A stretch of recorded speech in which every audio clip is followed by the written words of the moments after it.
Welcome back to it, guys. We are almost at the end of the Now Morning Show, but as always, we make sure that we keep you informed. And joining us this morning as we continue to celebrate Calypso History Month is Megan Sylvester, a TUCO Education and Research Officer. So thank you very much for making it to the set to chat us up this morning. How are you? Thank you for having me. Good morning. Now, I'm pretty excited about this because not only are we continuing to celebrate ourselves, but we're looking at how we're going to do so in the future as well. So to start, how long have we been celebrating Calypso History Month? Okay, so this is actually our 25th year in terms of celebrating Calypso History Month. Nice. And at TUCO, we really believe that by Calypso, our stories are told, and also long live Calypso. Absolutely, All right. absolutely. So that this has been something that we have been doing. What have we done, though, for 2019 season specifically? Right. Well, particularly my portfolio is education and research. And we started off actually in the month of September. So actually, Calypso History Month is 3 months. Ooh. September, October, November. Quarter. Too many activities. Too many activities to just, put into 1 month. Right. We started off actually earlier in October with a film on Charlie's Records, entitled Charlie's Records. It was a film screening where we partnered with UTT and the National Archives. This is a film dealing with Ralston Charles, who actually spearheaded Calypso in New York, etc. All right. And then we follow that up with a lot of initiatives partnering with the Ministry of Education.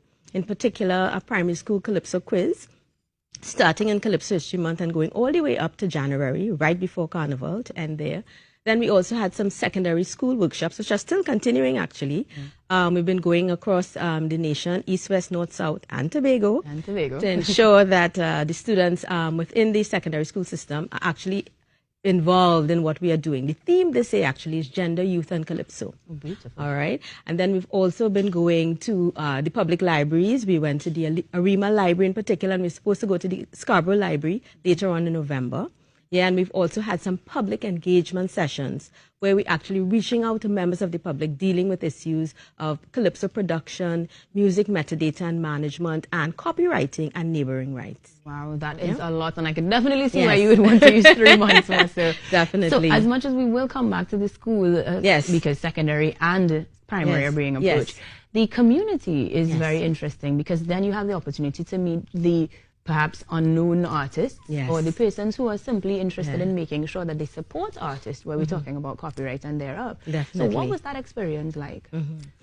Well, interestingly, the facilitator was Fabian Alfonso, and I would have been the coordinator of it all. And interestingly, we got a lot of musicians who were not too clear about copywriting and neighboring rights in terms of the laws of the country and what really pertains to the industry. So that was really an interesting scenario. A lot of Calypsonians attended that session, and in particular the session on Calypso production, because right now it's October and many Calypsonians are in the studio getting ready for the 2020 season. Right. So that was also very, very helpful, and an insightful session for the Calypsonians. And that means that moving forward, we've already secured the next generation if we're taking primary schools and secondary schools into consideration. Yes. You're saying we're going all the way till January?